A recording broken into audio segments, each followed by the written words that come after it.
Hello மக்களே, நம்ம இப்போ புளி சாதம் எப்படி பண்ணுறதுன்னு தான் பார்க்க போகிறோம். புளி ரைஸ்க்கு நம்ம என்னென்ன மசாலா தேவைன்னு ரெடி பண்ணுறோம் பார்த்துக்கோங்க. உளுந்து 1 கப் எடுத்துக்கோங்க. 1 கப்னா ஒரு 50 கிராம் அந்த அளவுக்கு எடுத்துக்கோங்க. உளுந்து நல்லா வறுத்துக்கோங்க. நல்லா கொஞ்சம் கலர் மாறுறது வரைக்கும் வறுத்துக்கலாம். இதுக்கப்புறம் நம்ம கடலைப்பருப்பு போடலாம். கடலைப்பருப்பும் அதே சேம் கப்பில் எடுத்துக்கலாம். நீங்கள் என்ன எடுக்கிறீங்களோ அந்த அளவில் எடுத்துக்கோங்க. எந்த கிண்ணத்தில் எடுக்கிறீங்களா இல்லை கிராமில் எடுக்கிறீங்களோ அப்படி எடுத்துக்கோங்க. 50 கிராம் கணக்கு இருக்கும். இது ரெண்டையும் நல்லா வறுத்துக்கோங்க. இது வறுத்ததுக்கப்புறம் நம்ம அடுத்த கொத்தமல்லி இருக்கு இல்லையா, முழு கொத்தமல்லி அதை போடணும். கொத்தமல்லி லைட்டாக வறுத்து வரும்போது நம்ம சீரகம் 1 ஸ்பூன் போட்டுக்கலாம். மிளகு 1 ஸ்பூன் போட்டுக்கலாம். இதையும் நல்லா வறுத்துடலாம். ரொம்ப வறுக்க தேவையில்லை, ஆனால் கொஞ்சமாவது அதோட வாசம் வர்றது வரைக்கும் நம்ம வறுக்கணும்.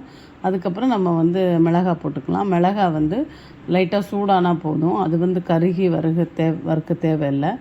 அதை வறுத்ததுக்கப்புறம் லைட்டாக இது போட்டுடலாம், கருவேப்பிலை இவ்வளவும் வறுத்து நம்ம தனியாக வச்சிடலாம்.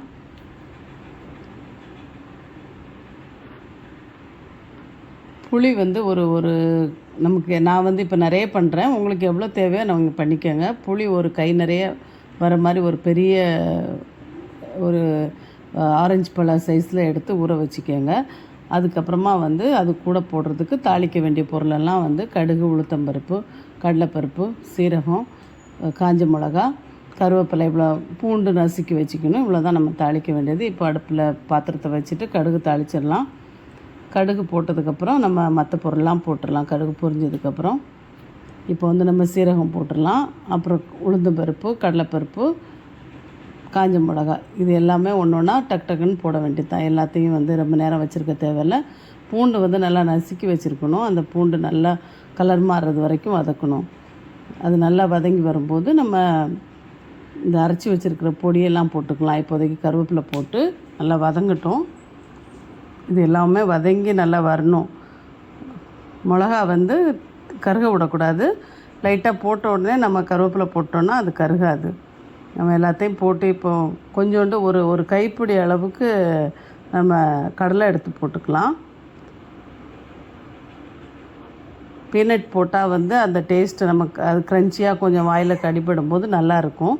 அதனால் அதை போட்டு நீங்கள் கொஞ்சம் வறுத்து விட்டுக்கோங்க. வறுத்து விட்டுட்டு அது லைட்டாக வறுத்ததுக்கப்புறம் கொஞ்சம் மஞ்சத்தூள் போட்டுக்கலாம். மஞ்சத்தூள் போட்டு கருவேப்பிலை போட்டுட்டு அதுக்கப்புறமா நம்ம அந்த புளி தண்ணி நம்ம கரைச்சி வச்சுருக்குறோம் இல்லையா, அந்த புளி தண்ணியை ஊற்றிடலாம். புளி தண்ணி ஊற்றி நல்லா கொதித்து வரட்டும்.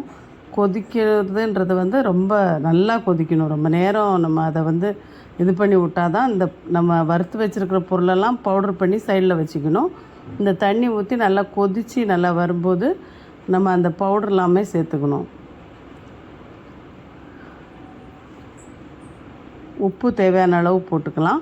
உப்பு போட்டு நல்லா கொதிக்கட்டும். ரொம்ப நேரம் ஆகும் அந்த இதெல்லாம் நமக்கு அதை காஞ்சி வர்றதுக்கு. கொஞ்சம் பெருங்காயத்தூள், அப்புறம் அந்த அரைச்சி வச்சுருக்கிற பொடி எல்லாத்தையுமே போட்டு நல்லா கொதித்து திக்காக வரணும். நல்லா திக்னஸ் இருக்கணும் அதுக்கு. அப்போ தான் அந்த ரைஸ் கூட போட்டு கிளறும்போது தண்ணி விடாது, தண்ணி இருக்கக்கூடாது. இதோட இந்த புளி தான் இருக்கணும் அதில். அப்போ தான் 3 நாள் 4 நாள் ஆனாலும் கெட்டு போகாது. ரொம்ப நல்லாயிருக்கும். இப்போ எல்லாமே போட்டாச்சு. நல்லா வத்துட்டும். இப்போது அது கரைஞ்சி நல்லா எல்லாமே கொதித்து நல்லா காஞ்சி எண்ணெய் மேலே வந்துடும்.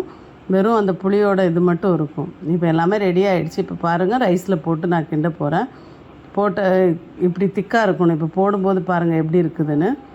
அந்த மாதிரி இருக்கணும். இதை போட்டு கலந்துட்டிங்கன்னா 4 நாள் கூட கெடாது. இது ட்ரெயினில் நாங்கள் போகும்போது எப்போவுமே எடுத்துகிட்டு போவோம். அந்த புளி சாதம் தான் ரொம்ப நல்லாயிருக்கும். கண்டிப்பாக செஞ்சு பாருங்கள். செஞ்சு பார்த்துட்டு எனக்கு கமெண்டில் சொல்லுங்கள்.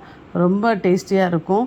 சேம் டைம் கெடவே செய்யாது. கெடாமல் இருக்கிறதுனால நான்லாம் ஊருக்கு கொண்டு போனதுக்கப்புறம் எங்கள் வீட்டிலே சாப்பிடுவாங்க. அந்த அளவுக்கு நல்லாயிருக்கும். Thank you so much.